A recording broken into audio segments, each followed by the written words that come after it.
Welcome back, Pauls. Let's see what has happened to Carlson too. Let's go straightly back to the chapter. It's chapter 12, the newspaper clue. Miss Clade grabbed Nancy. Do you feel ill? The nurse asked quickly. Oh, I'll be all right, Nancy replied. This news has been a great shock to me. Is there any way I can help you? The woman questioned. I'd be very happy to. Thank you, but I guess not, the young sleuth said. Smilingly, ruefully, she added, but I must get busy and do something about this. The nurse suggested that perhaps Mr. Drew was in one of the local hospitals. She gave Nancy the names of the three in town. I'll get in touch with them at once, the young detective said. You have been most kind, and here comes your train, Miss Kate. Goodbye, and again thanks a million for your help. Harry climbed out of his taxi and went to stand at the platform to signal passengers for his cab. Nancy hurried after him and before the train came in, asked if he would please give her a description of the two men who had been with her father.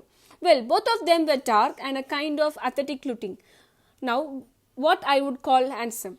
One of them had an upper tooth missing, and the other fellow, his left ear was kind of crinkled, if you know what I mean.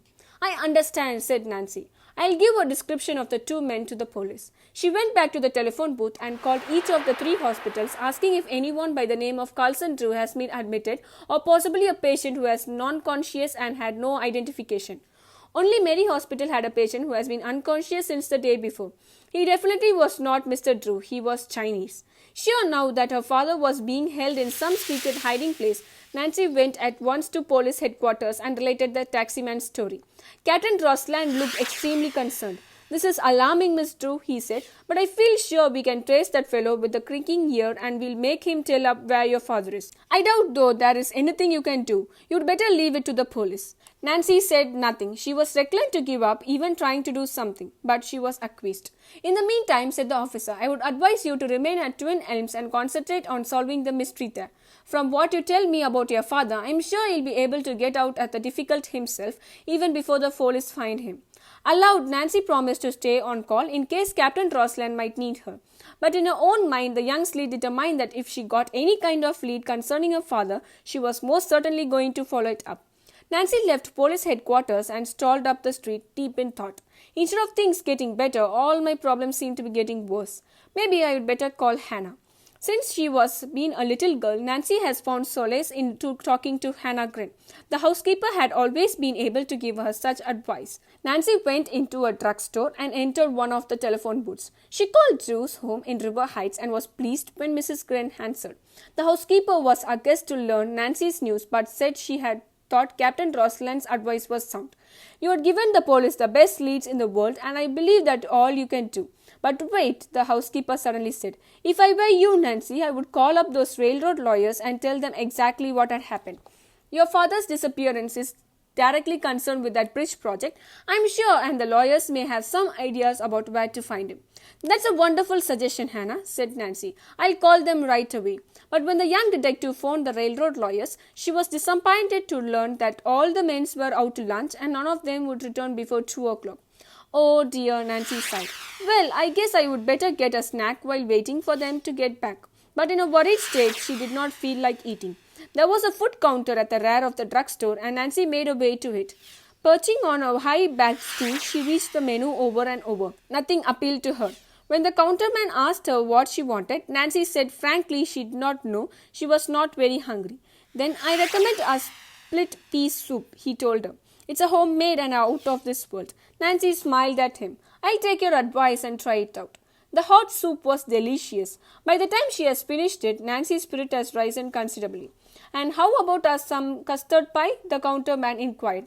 It's just like mother used to make. All right, Nancy answered smilingly at the solitarious young man. The pie was ice cold and proved to be delicious. When Nancy finished eating it, she glanced at her wristwatch. It was only 1:30. Seeking a rack of magazines, she decided to while away the time reading in her car. She purchased a magazine of detective stories, one of which proved to be intriguing that the half an hour went by quickly. Promptly at 2 o'clock, Nancy returned to the phone booth and called the officers of the railroad lawyers.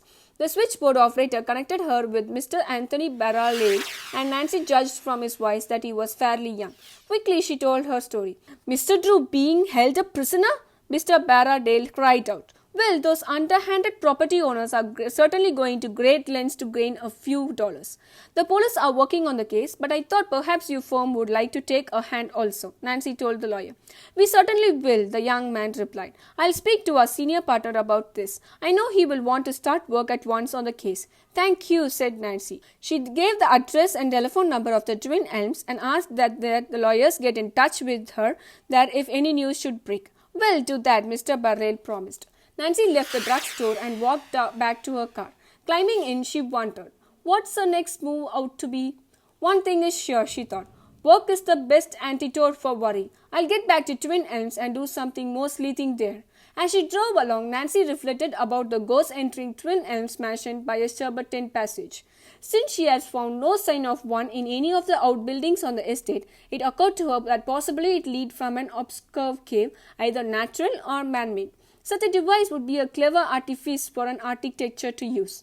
Taking a little used road that ran along one side of the estate, Nancy recalled having seen a long grassed ober hillock which she has amused to be an old aqueduct. Perhaps this was actually the hidden entrance to Twin Elms?